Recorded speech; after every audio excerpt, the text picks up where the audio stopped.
Esta análise incidirá sobre a prosa barroca do padre António Vieira e, em particular, sobre a alegoria do peixe quatro olhos. Este excerto, retirado do capítulo 3 do Sermão de Santo António, constitui um exemplo notável do conceptismo, no qual uma observação do mundo natural se desdobra numa complexa lição moral e teológica. A análise irá estruturar-se em 5 momentos. Começará por contextualizar o excerto no sermão, de seguida analisará o peixe quatro olhos como uma maravilha divina. Depois, explorará como a sua dupla visão responde a uma dupla ameaça e de que modo o peixe se transforma em pregador. Culminará, por fim, na lição final sobre o céu e o inferno. Iniciemos, portanto, pela contextualização. É fundamental para a correta interpretação situar o excerto. Este pertence ao capítulo 3, um capítulo ostensivamente dedicado aos louvores dos peixes em geral. A estratégia de Vieira, contudo, é instrumental. O louvor das virtudes dos peixes constitui um pretexto e um contraponto retórico para a crítica aos vícios dos homens, que são o verdadeiro auditório do sermão. Passemos à análise do peixe. O ponto de partida do argumento de Vieira é empírico. A expressão averiguar ocularmente é, a este respeito, decisiva, pois denota um método de verificação direta, fundamentado na experiência. Esta base factual, alicerçada na observação, confere considerável autoridade e verosimilhança a toda a construção teológica subsequente. A partir desta observação, Vieira constrói um paradoxo teológico. Contrapõe a águia e o lince, predadores de topo com apenas 2 olhos, ao peixinho que possui 4. A conclusão que se infere é de que a divina providência favoreceu a presa em detrimento do predador, invertendo a ordem natural do espectável. A compreensão deste paradoxo exige o domínio do conceito de divina providência. Na cosmovisão de Vieira, nada na criação é acidental. A anatomia do peixe não representa um acaso da natureza, mas sim um ato deliberado e significante de Deus, um texto divino que cumpre decifrar.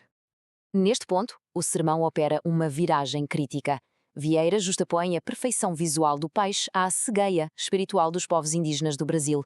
A maravilha natural serve para acentuar, por contraste, a tragédia da condição humana desprovida da luz da fé, chegando a questionar de forma audaciosa os desígnios de Deus. Analicemos agora a razão funcional desta anatomia. Após a admiração teológica, Vieira avança para a investigação da causa natural.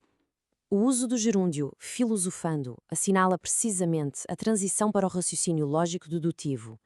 O pregador procura a causa natural, a razão funcional para aquilo que já estabeleceu como uma providência divina. Neste sistema de pensamento, fé e razão não se oponham, antes se complementam.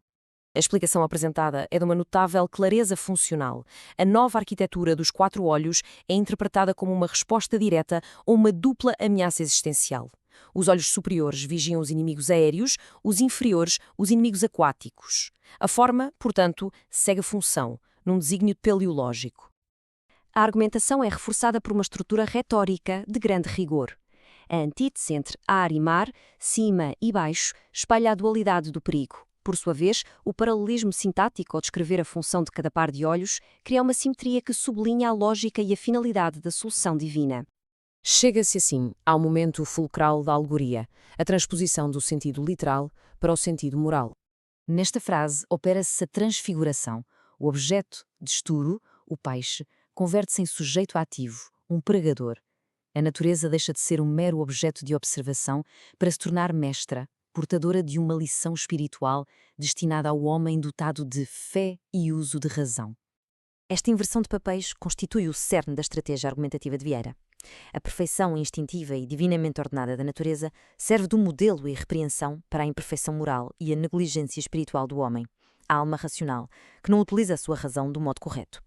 A análise culmina, então, na explicitação da lição para a vida cristã. A correspondência alegórica é estabelecida de forma explícita e sistemática. O ato de olhar para cima para se defender das aves é traduzido como a necessidade de considerar o céu como prémio.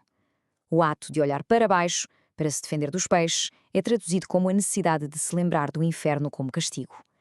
A sobrevivência física do peixe torna-se assim um manual para a salvação espiritual do homem. Este mecanismo retórico é a alegoria. Uma ideia abstrata, a vigilância espiritual necessária à salvação, é representada através de elementos concretos, a anatomia e o comportamento do peixe quatro olhos, numa correspondência ponto por ponto. Em suma, Vieira utiliza um pequeno peixe como um espelho. E neste espelho, a perfeição da criação reflete a imagem invertida da imperfeição da humanidade. A visão superior do peixe realça a cegueira do homem que, possuindo razão e fé, não olha nem para cima, para o céu, nem para baixo, para o inferno. Fica para reflexão a seguinte questão: de que modo a cegueira humana, seja a dos colonos, a dos governantes ou a dos próprios pregadores, é o alvo central da crítica de Vieira em todo o Sermão de Santo António? A análise deste excerto oferece uma chave de leitura para a totalidade da obra.